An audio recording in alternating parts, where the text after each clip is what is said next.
ನಟ ದರ್ಶನ್ಗೆ ಬಳ್ಳಾರಿ ಜೈಲಲ್ಲಿಲ್ಲ ಗಣೇಶನ ದರ್ಶನ.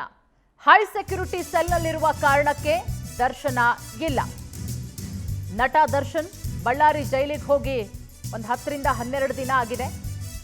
ಬಳ್ಳಾರಿ ಜೈಲಲ್ಲಿ ಗಣೇಶನ ದರ್ಶನ ಇಲ್ಲ. ಕಾರಣ ಹೈ ಸೆಕ್ಯೂರಿಟಿ ಸೆಲ್ನಲ್ಲಿರುವ ಕಾರಣಕ್ಕೆ.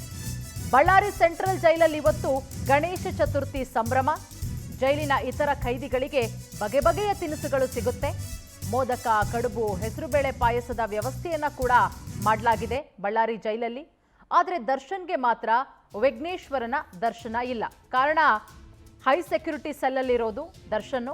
ಉಳಿದಂತಹ ಯಾವ ಖೈದಿಗಳಿಗೂ ಕೂಡ ದರ್ಶನನ್ನ ಭೇಟಿ ಮಾಡುವಂಥ ಅವಕಾಶ ಇರೋದಿಲ್ಲ. ಒಂದು ಹೈ ಸೆಕ್ಯೂರಿಟಿ ಸೆಲ್ಲಲ್ಲಿ ಇಡಲಾಗುತ್ತೆ. ಸೊ ಹಾಗಾಗಿ ಅಲ್ಲಿ ಗಣೇಶನನ್ನ ಪ್ರತಿಷ್ಠಾಪನೆ ಕೂಡ ಮಾಡಲಾಗಿದೆ ಬಳ್ಳಾರಿಯ ಜೈಲಿನ ಒಳಭಾಗದಲ್ಲಿ. ಉಳಿದಂತಹ ಖೈದಿಗಳಿಗೆ ವಿಘ್ನೇಶ್ವರನ ದರ್ಶನ ಭಾಗ್ಯ ಇದೆ, ಆದರೆ ದರ್ಶನ್ಗೆ ಮಾತ್ರ ಸಿಗ್ತಾ ಇಲ್ಲ. ಮತ್ತೊಂದು ಕಡೆ ಇವತ್ತು ಗಣೇಶ ಚತುರ್ಥಿ ಆಗಿರೋದ್ರಿಂದ ಗಣೇಶನನ್ನ ಪ್ರತಿಷ್ಠಾಪನೆ ಮಾಡಲಾಗಿದೆ. ಅದರ ಜೊತೆಗೆ ಅಲ್ಲಿ ಬಗೆ ಬಗೆಯ ತಿಂಡಿ ತಿನಿಸುಗಳು ಕೂಡ ಇರುತ್ತೆ. ಜೈಲಲ್ಲಿರುವಂತಹ ಉಳಿದ ಖೈದಿಗಳಿಗೆ ಅದೆಲ್ಲವೂ ಕೂಡ ಸಿಗುತ್ತೆ.